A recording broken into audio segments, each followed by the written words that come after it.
Hello po, Tita Darlene. Hello po, Tita Darlene. Thank you so much po. Hello, it's me, Darlene Vlog.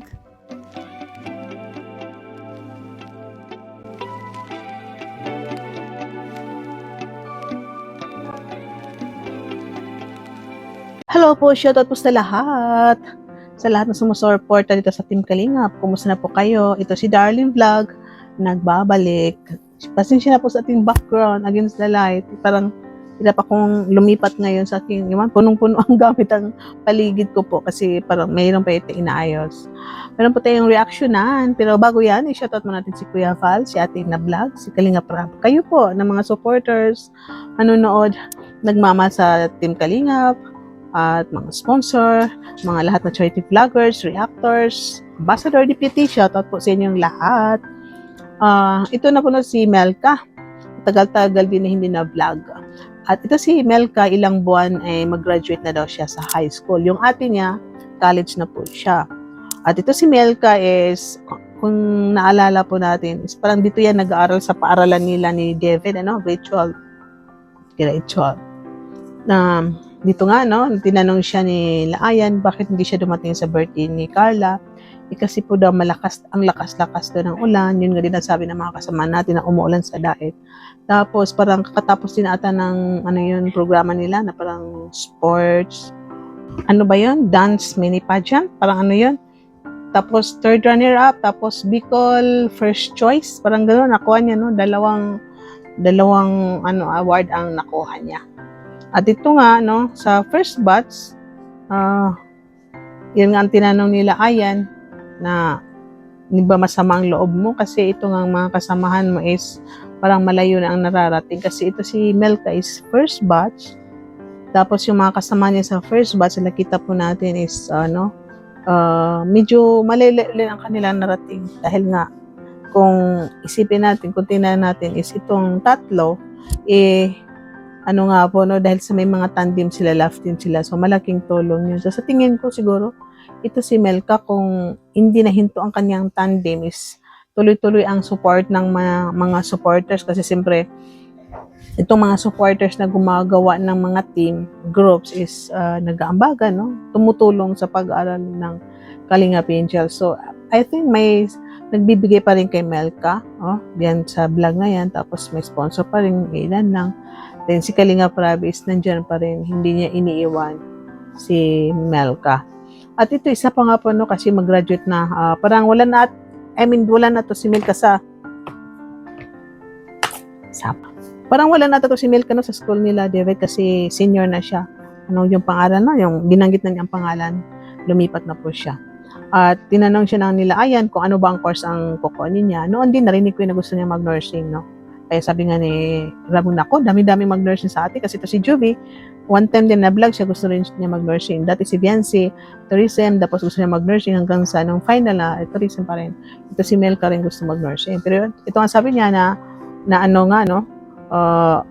education na lang kasi madali rin. Parang din na may bayad, pero sa totoo lang, pag medical course, malaki talaga ang tuition fee. Malaki-laki ang bayaran kasi sa laboratory, uniform, books, ang dami pa po. Ang dami pa mga medical supply kung ano-anong mga laboratory ang mga itong sa kailangan ng medical course or nursing, malaki-laki din ang gastos. Pero ito lang idagdag ko. Kung hindi lang nahinto yung Melbrad, sa tingin ko baka may mag-sponsor kay Melka na nursing. Sa akin na opinion ko lang po. Kasi nung may Melbrad, ang daming sumusuporta. Marami ako nakitang mga groups na sumusuporta sa Melbrad. Isa rin ako na natutuwa, kasi parang si Jipo at parang si Alex at si itong komedyante, na-reactionan ko nga, nakakatawa din. Pero dahil simula nung yung mama ni Melka na may sinabi about ito kay Gibrad, doon nagsimula na para bang itong mga sponsors is parang humina rin sila, dahil ito nga ayaw ng mama ni Melka na magkaroon si Melka ng love team. Pero hindi natin masisisi ang nanay dahil sa kanilang katayuan, sitwasyon, physical na problem is normal talaga yun na may mga feelings ang mga tao, ang nanay, magulang, lalo na sa isang magulang, isang nanay, na para sa kabutihan ng kanilang mga anak. Pero yun, sana may balik ang Melbrad para itong mga sponsor na gusto rin nilang Melbrad is mag-ambagan ulit at baka matupad itong gusto ni Melka na course na nursing. At itong gusto niya, sabi niya, baka mag-education siya sana na lang meron din mag-sponsor kasi alam po natin ito si Kalinga Prab, maraming beneficiary, hindi niya maibibigay ang 100 support sa mga Kalingap Angels, no? Nagbibigay lang po siya ng allowance, no? Ng amount para sa kanila, lalo na ito sa income ng pagla-vlog nila. At mayroon din daw hindi na-vlog minsan, hindi nakikita sa vlog na inaabot ni Kalingap Rab, no? Minsan inaabot sa kung sino man keyboards na ibigay mo to kay ganito, ganyan. At ito sa Kalingap Tahanan is nandyan no, si Melka. At ito nga naitanong din nila, ayan, kung hindi ka ba, sabi niya, hindi masama ang loob. Yun ang sabi niya, hindi daw masama ang loob niya kay Kalingap Rab. At hindi rin daw, inggit ba or parang competition ito sa kasama niya sa batch 1. Kasi para sa kanya, natutuwa daw siya na malayo ang narating ng mga kasama niya dito sa batch 1. No?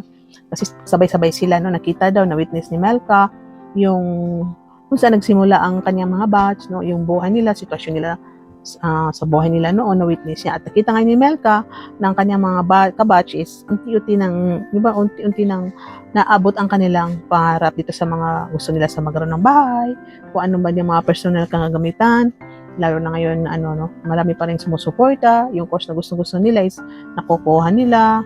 No, ito si Melka na po natin na may nagbigay rin ng motor. So, swerte pa rin, no? Yung Melbrad pa rin. So, napakaswerte ako rin. Gustang ayun din ako na kung may balik din na Melbrad. So, yung ko si Kalingap Rab kasi parang muna siya sa love team ng iba, no? Parang hindi, may nahiwalay na love team, may naibalik itong Joby at Ryan. So, itong top 4 is tuloy-tuloy ang vlog sa kanila sa main channel ni Kalingap Rab. Pero, yun nga, sabi ko sa inyo, ini-invite ko kayo na supportahan din natin yung ibang mga Kalingap Angels kasi kawawa din po sila, kailangan nila ng support. Kung ay hindi kayo makapagbigay ng financial, yung panunood po sa vlog ni Kalingap Rab, magkaroon ng malaki-laking views, is malaking tulong na po yun sa kanila dahil malaki-laki rin po ang maibibigay ni Kalingap Rab para po sa mga bata ang lahat ng ito. No? So, nakatulong po tayo, hindi tayo makakabigay ng financial, pero yung panunood po natin, malaking tulong na po yun sa mga bata sa channel ni Kalingap Rab. No? So, sana, ako, pinapanood ko naman lahat-lahat. So, sana, tayo din ganon. Hindi tayo mamimili ng pinapanood. Meron tayong imamaraton kasi yun nga gusto ninyo. Meron kayo sinusuportahan. Pero yung views na isa, dalawa, mapanood natin itong mga Kalingap Angel na pinapaaral ni Kalingap Rab, malaking tulong na po yun. So hanggang dito na lang po tayo. Thank you so much. I love you all. Let's see my next reaction video. Shout out and ingat po kayo. Bye-bye! Mga Kalingap, suportahan natin Darlen Vlogs YouTube channel. Please subscribe.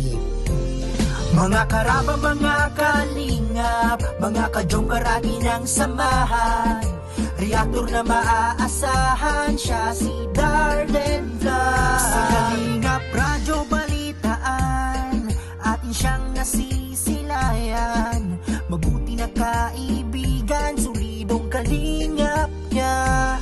Siya ay matulungin sa kapwa, mga reaksyon niya'y kahanga-hanga. Siya si Darlen lang, samahan natin. Mga Kalingap, halika na't sabahan natin siya. Darlen Vlog sa kanyang channel, samahan natin siya. Mahusay na reactor kasama sa balitaan, lalong-lalo na sa Joker kanyang sinuportahan. Mga Kalingap, suportahan natin Darlen Vlogs, Karaba, Kalingap Reactors, Kalingap Radyo Balitaan. Please subscribe Darlen Vlog. Mga karaba, mga kalingap.